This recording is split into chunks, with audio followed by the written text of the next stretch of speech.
here with EG iNcontroL, Geoff Robinson. MLG, we're back. It's been a while. It's been quite a ride for you. Very, very different now. What is your normal MLG experience now as opposed to before? Well, I was a pro gamer, so MLGs were kind of like, oh God, it was such a nerve-wracking, stressful experience because my latest memories of that time too were like the tail end of where I was getting my ass handed to me in groups. It was like the third or fourth time. The community is starting to be like, I think he should forfeit his position, and like, I can't believe, do you even practice? And I'd tweet that I played Deus Ex, and then I got like a top Reddit hate thread. Like, it was a really tough time. So, of course I was practicing. Of course I was working as hard as I could, but I was losing to the absolute top foreigners and really good Koreans, and it was disheartening. It was really, MLG at that time was a very stressful time. But now, I'm no longer a professional StarCraft 2 player primarily. I still practice quite a bit and play it quite a bit, and that is, in my opinion, the best thing I can do for my casting and hosting and what I do. But I came here, and it was off the tail end of 2 weeks in Europe. I was home for one day. I played like 2 hours of the game, came here, and I was eliminated by Fog, who's a fairly good North American Zerg player, but not like a legendary player or anything like that. And I'm not crying in a pillow or something like that. I'm okay with it, And you're like, and the community just judges it completely differently. It's like, long it's just like, oh well, I really wish you did better, but oh well. Or as before, it was like, kill yourself. Like just some. Yeah. I think in general, maybe it's toned down a bit. Oh, for me, absolutely. Yeah. My fans are absolutely fantastic, and they always have been, of course, even when they're critical. But like right now, the messages were like, "Oh, I'll watch for the next one. Like, good job, good try, and better luck next time," which was really cool because it's not motivating or demotivating to me. It's the same. Like, I want to put my best foot forward. If I could have practiced before this, then I would have. The games against Fog, when I lost, I was really upset because I had the 2 losses that I had, and that's the worst feeling in the world. But I want to do better, but I don't need to for my job, so it's a really nice place to be. And you just came back from Europe. You were hosting an event out there. How is that? Give me. I probably asked you this a bunch of times already, but you probably maybe have some more insight about it. What's different about those events than these events? What's different about Europe and the United States? There's a lot different. I feel much more inclined to like experience and travel while I'm there, but at the same time, I have to work harder at making sure that I'm a good personality because I'm really, really tired and I'm really, really fatigued from the travel. But nobody wants to hear that story where they're like, man, I met that iNcontroL guy and he yawned and pushed me away and said, leave me alone. Like nobody wants that story. So I have to work harder at being a nice guy, which sounds kind of weird, but it's true.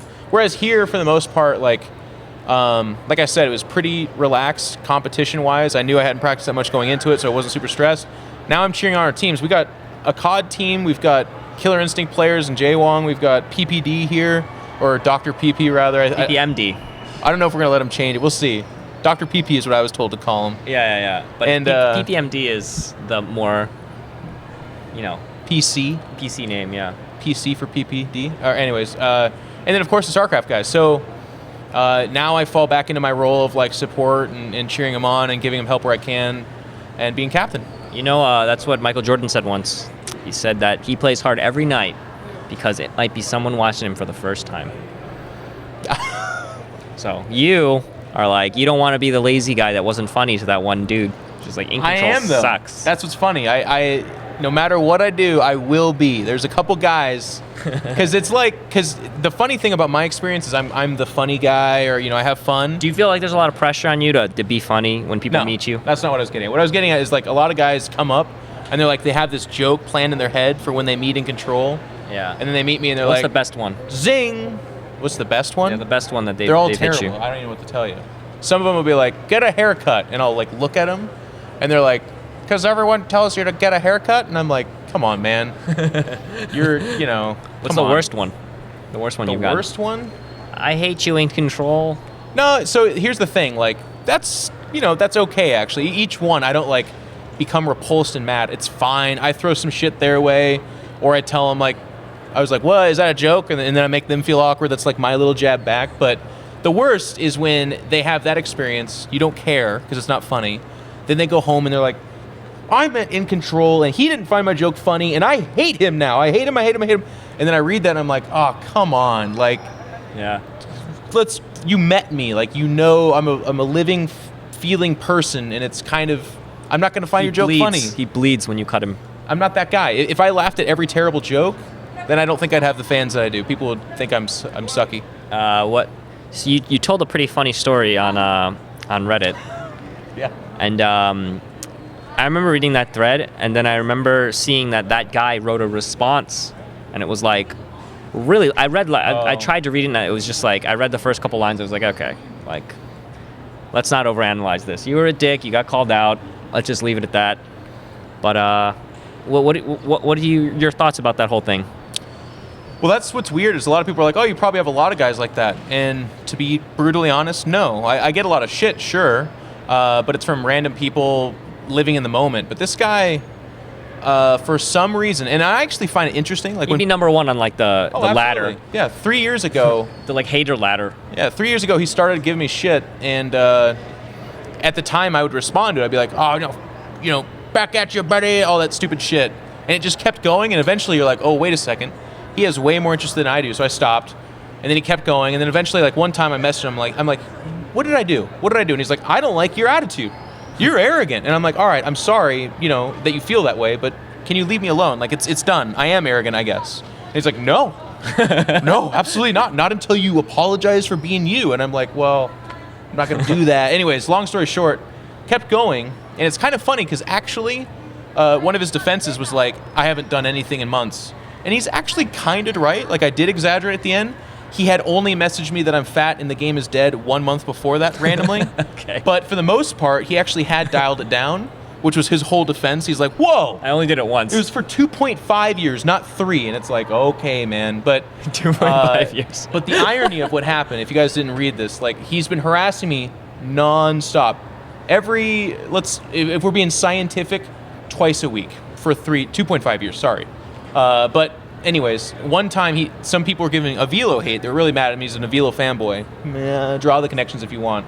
And he was like, he literally typed out, if you don't like something, just don't watch it and move on. And I was, you know how we all read it. I'm like in my boxers just chilling. I'm reading. You're just like, and I read it and I'm what? like, I was like, and I looked closer, and then my jaw like, and I just typed. All I could type was, oh God. That's all I could say.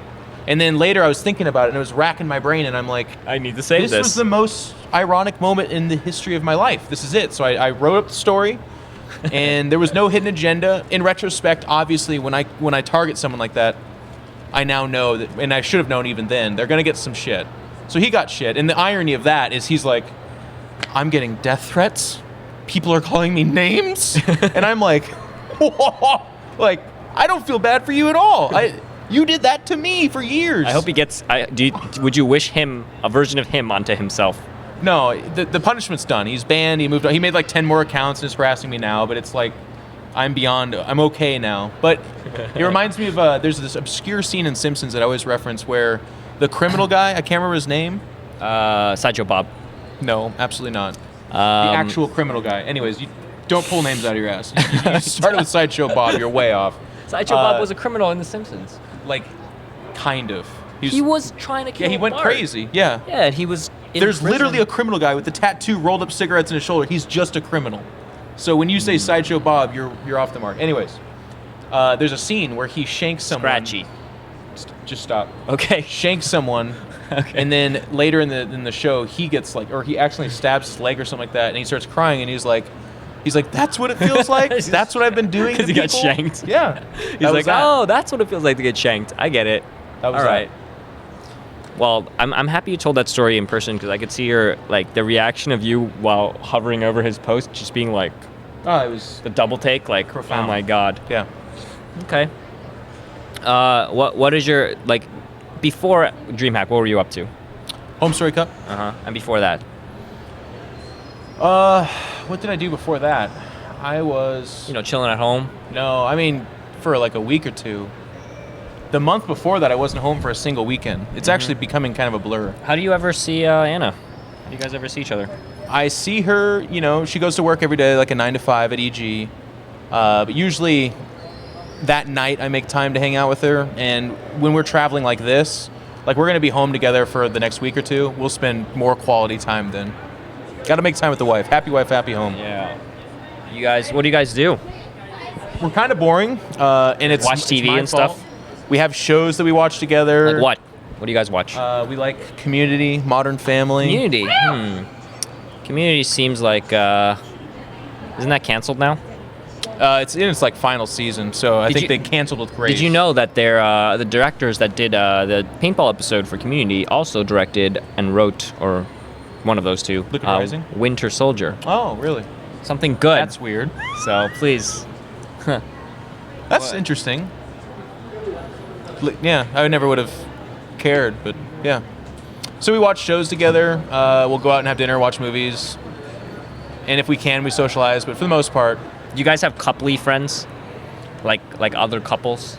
yeah. But we haven't like made couple friends where it's not like they Are they do all in in sitcoms. esports? Do you have any No. non-esports couple friends? Yes. Yeah. What do you guys do? Do they know that you guys are like in esports? Yeah, I mean, in order to know me, you kind of have to know that. Yeah. So what's that conversation like? What's it that any conversation? funny? Yeah, like is it just like, oh, like they're both in esports and they do this like weird nebulous job that we don't understand. One of our friends, Luke Lavin, we stayed with him for Anna's pageant or something in Vegas, and I was having a documentary crew follow me around, and I Okay. hadn't told him. I was staying at his house, and I was like, he's picking me up at the airport, and I said, oh, by the way, there's a documentary crew that's following me around. Is that cool if they stay at your place too? And he's like, only you, man. What the fuck? All right, I guess. The documentary crew they just stayed at the same house. You didn't tell them? Yeah. Oh, come on. Well, until then, yes. Okay. So it's just like an extra like 3 guys or what? Yeah. Okay. And I know you're a Warhammer guy. You do the figurine thing. Mm-hmm. What's that like? Is that your is that your like hobby, your thing? I call it my golf. So yes, it is the ultimate RTS, absolutely ultimate RTS. It's everything's about positioning, line of sight, which like it takes the thing that we love about StarCraft and it puts it on a higher level. Like if this guy can't see past this obstruction, then he can't shoot it. So it's all about positioning, inches, and movement. The rules is infinitely larger. It's imbalanced as all get out. Like it's not an actual perfectly balanced game, like I think no RTS ever could be. StarCraft's the closest we'll ever come. But the community is like fiercely intelligent and very RTS oriented as well. So But you're quite good at it because of I'm your pretty good. background. yeah, it helps. And I've been playing Warhammer since I was 12. It's actually StarCraft and Warhammer for me started at the same time. And do people recognize you in the Warhammer community? They're like, oh, that's Kinda, iNcontroL. yeah. And does the game makers, like the Blizzard of whoever makes it, are they like, oh, that guy? No, it's funny. You'll hear like David Kim get thrown around at StarCraft tournaments, like, David Kim, I hope you're watching. Games Workshop, which is the company that makes Warhammer games, is hated on levels that we don't even know about. It's like it's really bad because Even worse. So I thought Way you were going worse. the other direction with that one. I thought you were going to No. be like, oh, they love them, but they hated even more. Okay. openly disparaged, Okay. Wow. All right. not by me, but by the community. But you're like, this is nothing. Like, I try to be, yeah, well, exactly. I come from a community of like, everything that happens is wrong and whiny. So when they do it, I'm like, oh, guys, because they're whining and spending thousands of dollars simultaneously. So it's like, you are just like the StarCraft people who are like, I hate this game as I play 10 hours a day for the rest of my life. exactly, okay, you hate exactly, it, sure. yeah. So EG, you guys have you guys have a foot in everything now. Do you follow all the other stuff, or is it just okay? So what do you know about those other games? This is a good question because a lot of people ask, like, one of the hot topics right now in StarCraft for the big personalities is, are you playing another game? Are you moving? Are you going to try to diversify? What's it called? The weird pseudo passive aggression jealousy thing that we get sometimes. Yeah, from well, the that's community. not even we. That's just gamers in general. But Yeah. to answer your question, like, so that's in the same breath. No, I'm not secretly playing 10 hours of COD a day or Dota or LoL or anything. But I'm a fair weather Dota fan. I really like to watch it. It's really fun. And EG's doing quite well. And Much Alliance. better than Liquid right now. Yeah. Well, I mean, it wasn't always the case, dude. Last year, people forget last year was EG didn't even make the tournament, you know. And then That's this very year true. they're like top 3 or top 4. It's like things change around. What a year to hit to peak, you know. We'll see. $10 million. What a year to peak. We'll see. So I watch a lot of Dota, and I can only watch it if like Alliance or EG are doing well and playing. I don't doing haven't- well and playing. Okay. Well, yeah. There's been times when they're not doing well, and I don't watch. Yeah, okay, got it. How do you know whether they're going to do well or not? It's like a game that you can't predict. Oh, Ken, I don't mean in the game. I mean like in general they're doing well. I got it. Thank you. Got Yeah. you. I was about to be like, wow, you're omniscient. Good investigative journalism there, though. You were onto something. Maybe I could Okay. see into the future. I was like, I'll watch this game because I know it's going to be good. No, I don't. I haven't watched LoL yet. I can't. It's tough for me because Dota, in my opinion, is not to hate on LoL, but like I like Dota more God, graphically. here we come the comments. I feel the comments are coming right now. Oh my God. Okay, go ahead. Continue. Anyways, so I don't watch that, but I watch a lot of COD. I've always respected Smash, so I'm trying to watch that. I like fighting games, but a lot of the ones that, like Jaewong's been a bro of mine for a while, but like KI doesn't really do it for me. It's close to what it used to be, but it's not there. Do you think those guys that do other games, like let's say Artosis, like you made that joke about Artosis, you know, being at DreamHack. But I make all the jokes. Yeah. Do you think it's a little too much shit for that? Get too much shit for that? For doing all that Hearthstone stuff. So here's the thing: if you like genuinely just tease him about it, and you're okay with like understanding that he actually loves Hearthstone, And he played Magic before StarCraft. Yep. Yeah. And as a career choice, going down with the ship doesn't really make sense. Not to say that StarCraft's sinking, but to say that if you want to feed your family and support your family, if StarCraft isn't keeping your your income up there, diversifying makes sense. It's just safe. So as long as you're teasing him and you're okay with those things, that's fine. But the people that are genuinely like, I can't believe he splits his time with other things that he likes. He should be tied to the table. Those are the people that I'm like, you're kind of scary. Like that's too much. Yeah. So. Well, I mean, Dan, he seems pretty okay with the choices he made. So I don't think he has any issue. You know, though it is kind of weird to watch him commentate Hearthstone and not be the analytical guy. Is he not? No, he's not. Like when you watch him, he's the color guy. No, he's not the color guy either. What he's is like he? a weird mix. Because like a hybrid? He gets stuff wrong in the game. He's not like because we're used to a standard of analytical stuff from him that's very high in StarCraft. In Hearthstone, even though he won that first Innkeepers whatever, it's just not feasible. He can't be a full-time Hearthstone pro and cast StarCraft and be like familiar with all of that. That's my big problem too. Like a lot of people that do talk about diversifying, it's always got to be like your flagship and then other things. Yeah. There's not enough time in the day. There's no way he's as competent in Hearthstone as he ever was analytically in StarCraft. As long as the game's really good, Yeah. right? Like a Hearthstone or Dota, and StarCraft. StarCraft takes so much time. I could be like a professional checkers player maybe. Yeah, okay, got it. Yeah. Because I'm really good at it. I'm really good at checkers. deep sigh over there. Apparently checkers. Sorry. It's very complex. All right, let's do call outs and shout outs. Call outs and shout outs. This is a news section. Yeah, we're doing shout outs first because everyone waits for the call outs. So like, all right, they have to sit through all year. Oh, that's right. So they're interested to hear. Yeah. Shout outs, obviously, as always, EG and our sponsors. Thank you very much. Good to be back at MLG. Thank you everyone for listening. Thank you, Hotbit. I've been watching all these interviews. You're across the board doing everybody. Yeah, I'm It's trying to pretty just amazing. hit everything as I can. But So yeah. okay, and call outs. And this is where we call out people. Yeah, whoever you want. Scarlett called out the map hacker guy. Which one? Hitman or whatever. He's a hacker? I don't know. She said so. I was like, are you sure you want to be saying this to an interview? Like, Really? does everyone really know? And she's like, yeah, fuck that guy. Well, now it's your turn. Anyone Who would you I want. call out? You don't have to. I mean, No, it's more interesting. Team Liquid StarCraft 2. oh yeah? You're calling us out? Yeah. Why? Because we're rivals. Okay. No, I don't know. We're really not. We got to step up our game. I'm going to call out the guy in this chat that says he thinks I was being too mean or passive aggressive to you. Go fuck yourself. All right?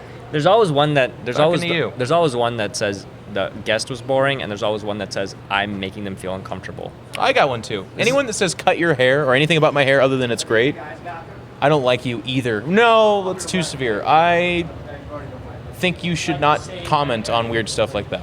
Okay, that's good. Check out all our interviews. Follow iNcontroL. It's iNcontroL. Follow me. I'm Hotbit. Please. Follow Team Liquid. And check out all our other stuff. See you next time. I'm look forward to talking to you again. Yeah, the face, of course. It's my signature, man. I can only do it every once in a while, though. All right.